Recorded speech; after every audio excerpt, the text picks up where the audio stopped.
Get right into it. Game 2 of the World Cyber Games 2013 China Championships.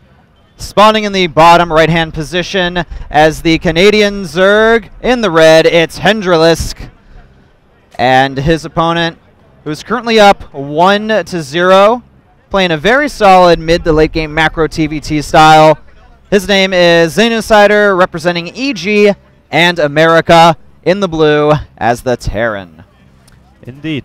We do have Polar Knight this time. A map I barely play as a Protoss. Yeah, man, I do not like laddering on this map as a Protoss. Me neither. Usually it's get voted by the Protoss players in tournaments. Yeah. But in TVZ it's different, as we can see. It's still in the pool. Like for the people who don't know, like there's a veto system. It's 7 maps.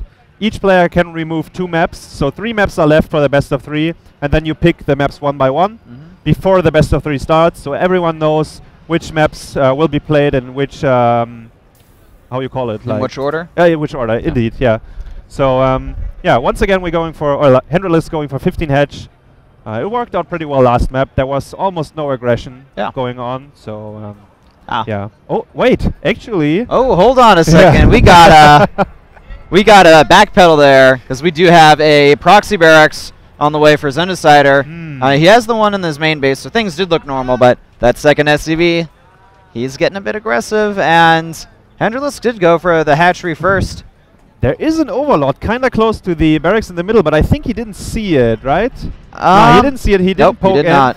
So guide me through. What exactly is this? It was like a 12 barracks at home and the 15 barracks in the middle of the map? I think it was either 14 or 15. Is he going to make one more? Or I think he's going to make a triple bunker wall off potentially at the natural. Okay. Or at least, double.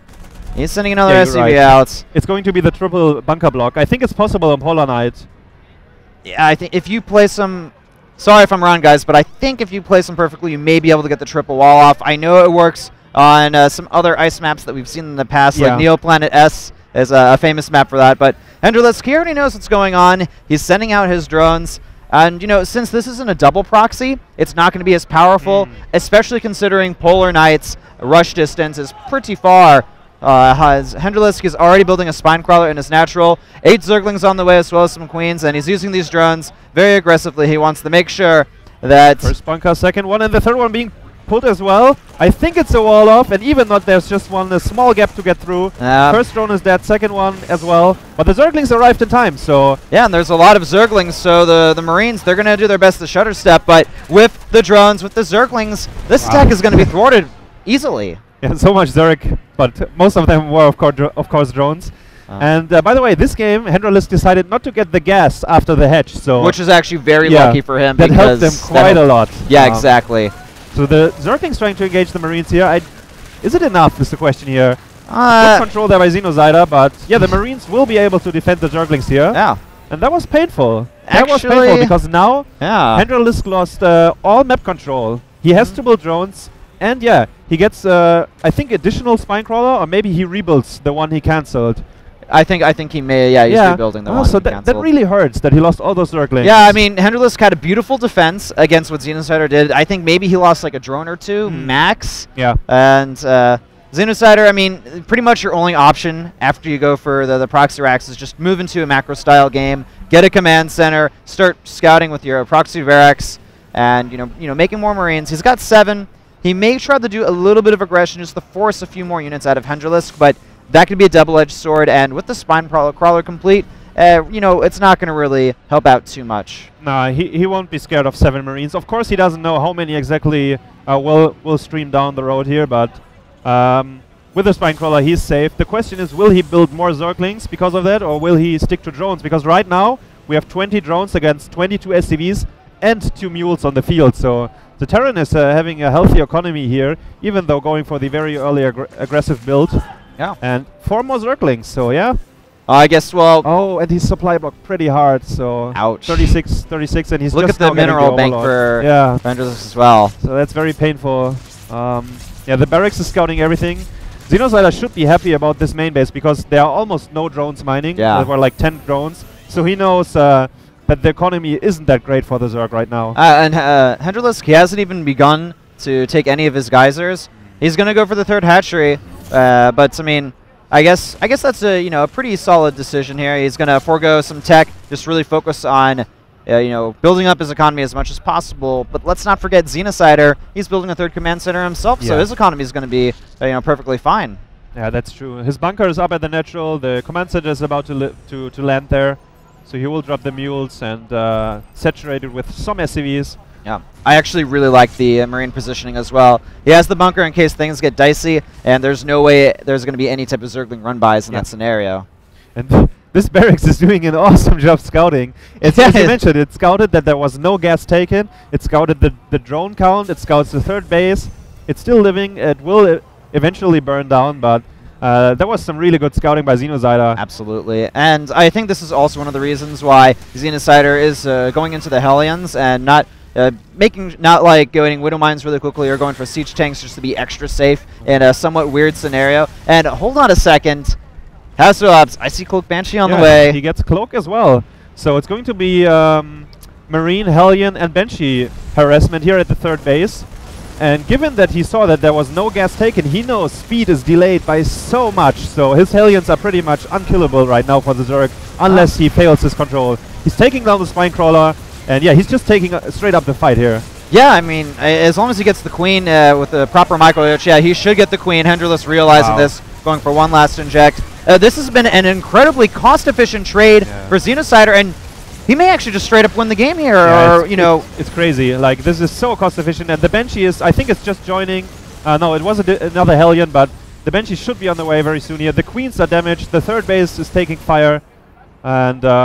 oh, he just now started the Banshee, right? Yeah. So guess he was a little bit too focused on his micro, but he's going to have Cloak complete. And the last thing on Hendralisk's mind right now is Cloaked Banshees. He can just send them into the main or natural, and that may just force a straight up GG out of Hendralisk. And Xenocider, he's just going to keep the pressure on for as long as possible. The amount of cost efficiency he's gotten out of these units is absolutely incredible. And look, 26 Zerglings on the way. Wow. Hendralisk, I bet he wanted to make 16 drones or 14 drones, not 26 Zerglings. Okay, so there is one Banshee in the natural. It's currently killing a few drones. And by the way, you said like 28 Zerglings were on the way, but look what Xenocider did. He retreated at the perfect moment. He didn't lose his Marines, he didn't lose his Hellions. He's back at home right now. The Banshee is still killing stuff at the natural. And this is like really going into his favor. Yes, it is. In the current situation, Xenocider is incredibly far ahead.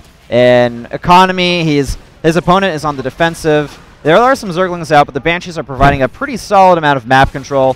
The Spore Crawler actually, this hatchery, it's possible. It's possible. It's definitely possible. If he gets the Queen, and the two Banshees could still provide the DPS, but it looks like the Queen is in a good position there. Let's see, very close here. Both have almost no life left. Really? I think he gets it. I think he's going to get it. Oh! Oh, well, okay. Well, he trades the Banshee for the Queen, and the second Banshee may end up trading for the hatchery. Yeah, he's going to get it.